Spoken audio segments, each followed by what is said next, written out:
Ever since I made my video where I take a critical look or a deeper dive into the collection we mortals call Super Mario 3D All-Stars, I've had this very weird sensation. Oh wait, that's called having feelings. I've had this weird feeling inside of me that kinda urged me to actually make full-scale retrospectives on each individual game. Well, would you look at that?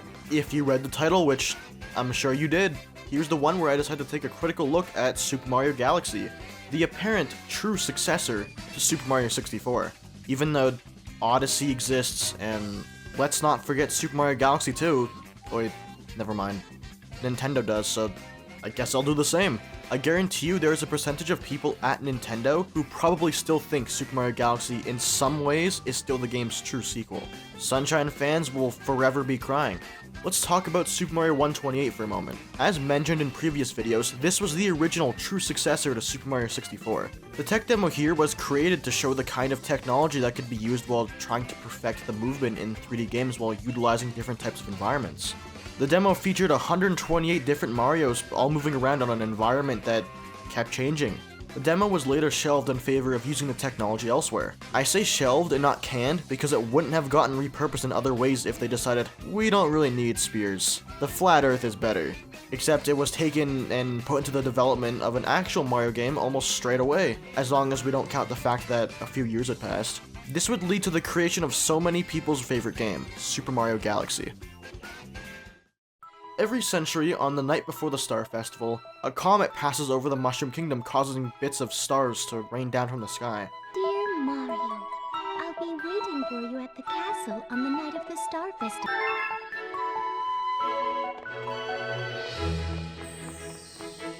You know, the Star Festival is so incredibly beautiful. I hope nothing happens to ruin this perfect evening. The whole place is lit up with joy from all the toads in this wonderful town.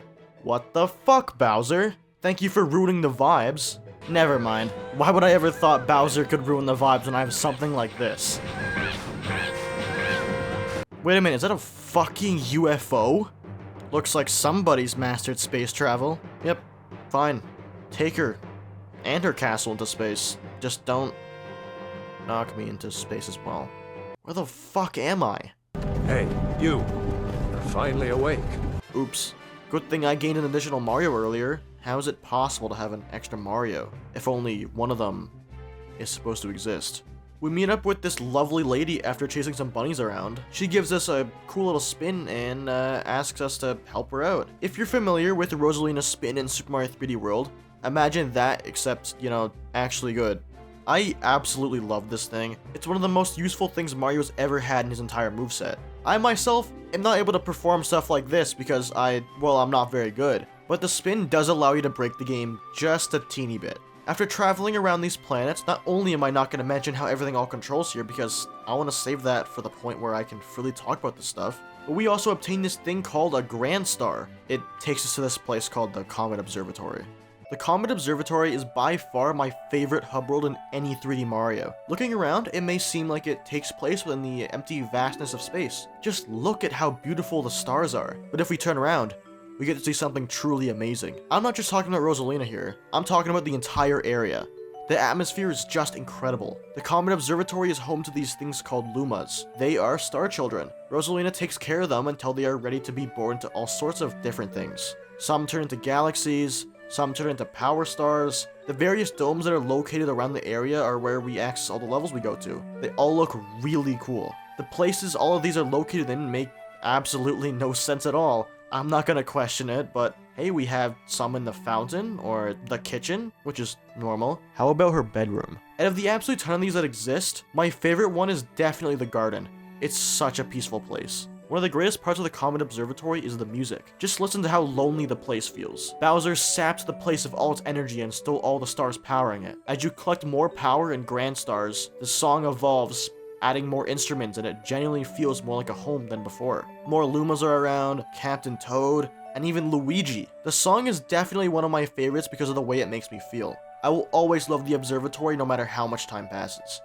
If anyone wants to oppose me, I'll gladly die on this hill. If you collect enough Starbits, which are these little candy-looking things located almost everywhere, you can feed these hungry Lumas that turn into various little one-off galaxies. Wait, I know this song. Something I'd like to talk about before moving on to the other parts of this game is obviously her storybook. This is probably one of the greatest stories to ever be told in any Nintendo game. For one, they actually gave a character a backstory. Who would have thought? Rosalina's story is a book she sometimes reads to the Lumas who travel with her. It takes place way before Super Mario Galaxy. It's about the events that lead up to her ending up in space and later becoming the mother of the Lumas. It's a very somber story. While traveling in space with her lonely Luma who's trying to find her mama, she desperately tries to find ways to make herself happy. She really wants to see her own family again, especially her own mother who she misses so much. It's because of her Luma friend that was able to give her the happiness she needed. As they traveled, more Lumas began to appear and helped comfort her so she wouldn't be sad anymore. They began to call her Mama and did their best to help her stop crying. She then vowed to take care of her children until they were ready to leave and begin their own life. The only thing she really wanted to do was visit her old planet at least once every century. I think one of my favorite parts of this story is definitely the art that goes along with it. It's very beautiful. The book always makes me cry when I read it. The music that plays also just doesn't help at all. If anything, it makes me feel more sad. The existence of this book makes me wish more Mario games had actual stories. I know Nintendo's whole philosophy is based on making something fun over focusing on story, but every time they decide to put a story into one, it's always incredible, and it's something I'll always wish for more of. Whoa, wait a minute. Are you telling me it's time? Time for what, you may be asking? Well, dear viewer, I'd like to welcome you all to our newest segment here on our show. Yep, this is now a show called Mario's Movement. What's the improvement? Well, for your amusement, I'll let you in on a little something. The movement is absolutely fantastic. But let me get back into character. Within this game, it's a shame to all those who claim that Mario's moveset has undergone a serious overhaul overall. But don't you fear, because despite all this, his controls are tight. The triple jump feels incredible to pull off. Couple this with the newly added spin jump and you'll get an absolute ton of airtime. Who knew that's something Mario needed? Long jumps come back after being absent for quite a few years. Their addition will always feel warranted. Unlike the long jump, the dive is absent here. The police have a warrant out for it, so it misses out on this journey. Too bad, so sad, better be glad, because I'm done with this bit. That was kind of weird. Hope that never happens again. So that's basically Mario's entire moveset. The spin attack Mario can do is amazing on its own, but gets that much better when you decide to chain it with his other abilities. It also allows you to move faster in the water. I guess you could say he needed to cool off. You know, because he's like on this beach and stuff. Now that we're officially done with Rosalina's Observatory, I think it's time we move on to our levels. So, Super Mario Galaxy is an absolute shitload of levels. All of them are just so good. Most of them do involve walking around various different planets with their own center of gravity. This is almost never an issue, but it has happened a few times. Sometimes Mario will just walk in circles while you're trying to traverse the small planet. Either this is an issue, or I have stick drift in both my Joy-Cons and my nunchuck. It's not really that big of a deal since it doesn't happen very often, but I thought I'd mention it anyways. Other than those minor issues, if you can even call it an issue, I think walking around the planets feels really good. I don't really have much to complain about. Sometimes you'll see hungry Lumas just standing by waiting for you to feed them. Another thing that's, I guess, part of his moveset is the cursor you use to pick up the star bits. If we're talking the Super Mario 3D All-Stars version, the cursor is pretty much exactly like the Wii one. It just unsyncs, like, a lot. I kind of hope they find a more accurate way to imitate the Wii's pointer in the future, because it's not bad. It just desyncs an absolute ton. Anyways, the galaxies in here are pretty much akin to that of something like Super Mario 3D Land or World. I only say that because they just make worlds they want to make. They don't need to follow some stupid rule. If I showed you Toy Time Galaxy and you had no idea where you would find this planet, could you tell me which dome this is from? No, you couldn't, because it doesn't matter. This is probably the best way to create levels in a Mario game. There doesn't need to be any continuity, just make things that are fun. Since there are roughly a total of 40 different galaxies in this game, I'm only going to list off my absolute favorites. Good Egg Galaxy, Battle Rock Galaxy, Freeze Flame Galaxy, Toy Time Galaxy, Dreadnought Galaxy, Loop-de-Swoop Galaxy, Honey Hive Galaxy, where we climb all over the Honey Queen, and everyone's favorite, Gusty Garden Galaxy, because I'm nothing more than a sheep.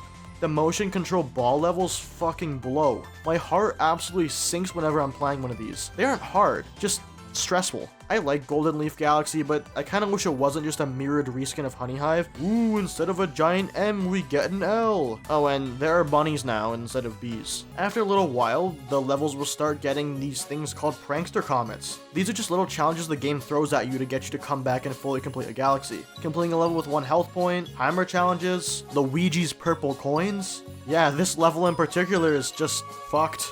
If you remember, I mentioned Luigi is here. Well, after you save him from a ghost mansion, he actually goes and finds some stars for you. These are specific Luigi stars, so you aren't able to cheese completion. Super Mario Galaxy actually has a few power-ups to go over.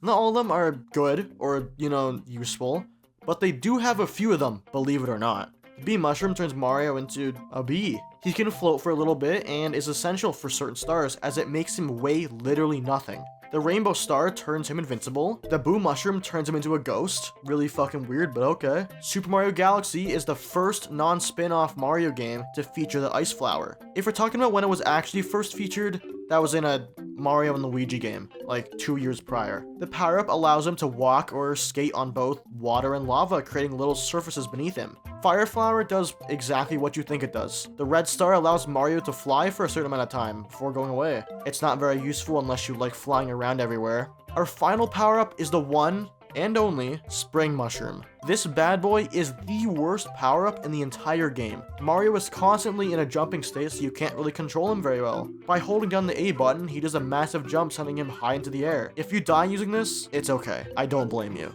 I think the idea overall is pretty cool. It also looks cool, so I'll give it that. I just kind of wish it controlled better. Yep, those are all the power-ups Super Mario Galaxy has to offer. Besides the Spring Mushroom, I think all the power-ups are generally pretty good. I feel like some of these should have gotten more use in other areas in the game, mainly the red star, but since it's too late for that, I'll settle for what it does now. Great selection for power-ups overall. After you gather enough power stars, you'll be able to challenge the world bosses and obtain a grand star to help progress the game. Not all of the bosses in this game give you a grand star. Those are more meant for the big guys who stole them. This game has so many fucking bosses. Some obviously are easier than others, but I absolutely love each and every one of them. Bosses like Baron Burr and Top Maniac are easy and simply defeated by practically walking into them. Then you have the more involved bosses like Bouldergeist, King Caliente, and Camella. A lot of these bosses get prankster comet challenges where you just defeat them without being hit a single time. I really had a rough time doing Bouldergeist hitless, but then Camella came out of nowhere and made me take 3 whole hours just to beat her. She throws shells almost constantly, and then in her next phase, Magic Koopas spawn, making the fight way harder. Yeah, it was actually pretty easy. Bowser Jr. doesn't actually have that great of a boss fight, sadly. All you do is dodge the cannonballs and fire shells back and win. The other more original fights in this game are so much better. I'd say my favorite one is probably Mega Leg. The fight itself isn't the most exciting thing, but god do I love doing this glitch. Just like Super Mario 64, you fight Bowser a handful of times. This really is starting to feel like the sequel to the game. Bowser is trying to create his very own galaxy at the center of the universe. So each encounter, we have to stop him from using up the energy of the Grand Stars by beating him up. Violence is the only thing Mario knows. All of his fights take place on a small planet with varying movesets that change with each fight. He could just launch himself in the air a few times, or turn himself into a rock. I really like the Bowser fights in this game, especially the final fight at the eventual center of the universe. The final Bowser fight has 3 whole phases where you revisit his several movesets you've learned throughout the game. As you fight him, you gravitate towards other planets, eventually knocking him into the lava that surrounds us, granting the final Grand Star, and saving Princess Peach. The core of his galaxy explodes, creating a black hole. Everything gets sucked into it, including the Lumas that help to contain it, and it all explodes, creating a new galaxy. A Super Mario Galaxy, if you will. Now some might think that the game is done, but after collecting all 120 stars in the game, then beating Bowser once again, not only do you get a new secret ending where Rosalina gets to visit her planet, but you also get to play the entire game over again as Luigi this time. Super Luigi Galaxy! Super Luigi Galaxy is the exact same. He's just very slippery, has a higher jump, and can't breathe. He doesn't have as good of lungs as Mario, apparently. Also, 2 Luigis? There's 2 of them?! I really love how they didn't change it at all and only changed the dialogue. It's absolutely incredible regardless of what people say. After doing this all over again, you unlock the final grand finale Galaxy as both Mario and Luigi. This is just a stroll through the Star Festival, except it's a purple coin mission. You collect 100 of them and are given a commemorative screenshot to show you completed the game. Not exactly the reward I'm looking for, but unlike Sunshine, I'm actually okay with this. The game already gives you 2 whole playthroughs. I don't need anything else. Doing this with Mario gets you a picture of him with Peach. When you do it as Luigi, you get one with Rosalina. If I could, I'd set this as a wallpaper on my Switch, but I can't have that. You did it. You got all 242 stars in Super Mario Galaxy. Hope it was worth it, because I sure think it is. So, Super Mario Galaxy, the only Mario game to take place completely within the fabric of space. Remember, this game doesn't exist. This is one of my favorite games of all time. I don't just think this is an amazing Mario game. I truly think this is a game that deserves to be crowned as one of the greatest games of all time. The levels, the movement, the story, everything is just absolutely incredible. Especially the music. The music in this game alone deserves a ton of praise. It is definitely one of my favorite soundtracks ever. Since the release of Super Mario 3D All-Stars on the Nintendo Switch, I fully embraced this version over the original. The only thing here that's considerably worse than the original is the pointer function, but even that's not the worst. I love Super Mario Galaxy with all my heart and soul. I really wish they made a second game because having more of this is something I would absolutely kill for. Oh wait. I'd like to thank you all for watching.